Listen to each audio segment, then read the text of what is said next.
how would you feel about your heating being powered by cow poo? Well, that's what might happen if the dairy farmers have their way. They're calling on the government to use a cow's four stomachs and incredible methane production ability for good and to support the UK's energy independence. Here to tell us more about this, OK, about the campaign to harness the power of cow poo, is James Pirie, who is the Vice President of Logistics at the UK's biggest dairy cooperative, Arla. And you've been doing something, well, it certainly grabbed my attention today. Tell us about it. Yeah, so today Arla Foods, which is Britain's largest dairy cooperative, has been calling for the government to support farmers in using renewable energy resources such as biogas, which will support both in terms of the UK's energy security and independence. OK, all right, and you decided to go and take your protest to Westminster, didn't you? Or demonstration, it's not a protest really, is it? Yeah.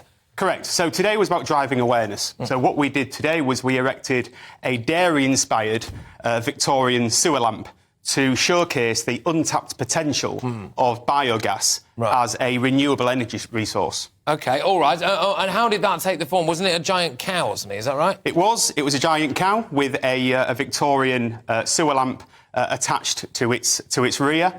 Right. So what today was about was showcasing biogas as an untapped opportunity. Oh, now, we do have, for those watching on telly, that is the cow, right? That is. And I that was is the desperate cow. to get the cow into the studio, but I was told it wouldn't fit in the lift. So there we go. But the symbolism of this is what? How much of an impact could this have on, well, our energy going forward and people's lives, really? Significant. Right. So within the livestock industry, of which Arla farmers are part of, we generate around 91 million tonnes of cow manure or cow slurry, as well as 10 million tonnes of food waste. If we could convert that into energy, it has the potential to heat over 6.4 million houses in the UK. So the answer is literally either staring us in the face or sometimes, unfortunately, on the bottom of our shoe. Absolutely. Some of the great ideas aren't necessarily the new ideas.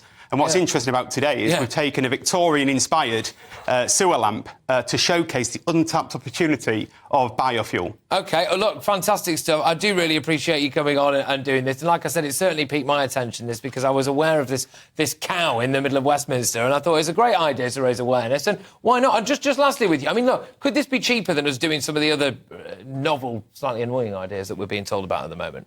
Well, what this showcases is we have a resource, a waste, that can be converted into energy. For context, we create about 170 million tonnes of organic waste in the UK each year. Yeah. If we use about a quarter of that so far at this moment in time, if we could get the government support to leverage all of that organic waste, we have the potential to create 27 million tonnes of CO2 reduction, which is equivalent of planting 415 million trees. Fantastic stuff. All right, well, thank you very much. Great stuff, that. I thoroughly enjoyed it. James Pirie there, who's the Vice President of Logistics at the UK's biggest dairy cooperative, Arla, and I am still fizzing about the idea that I couldn't get a cow in the studio, by the way, but there we go.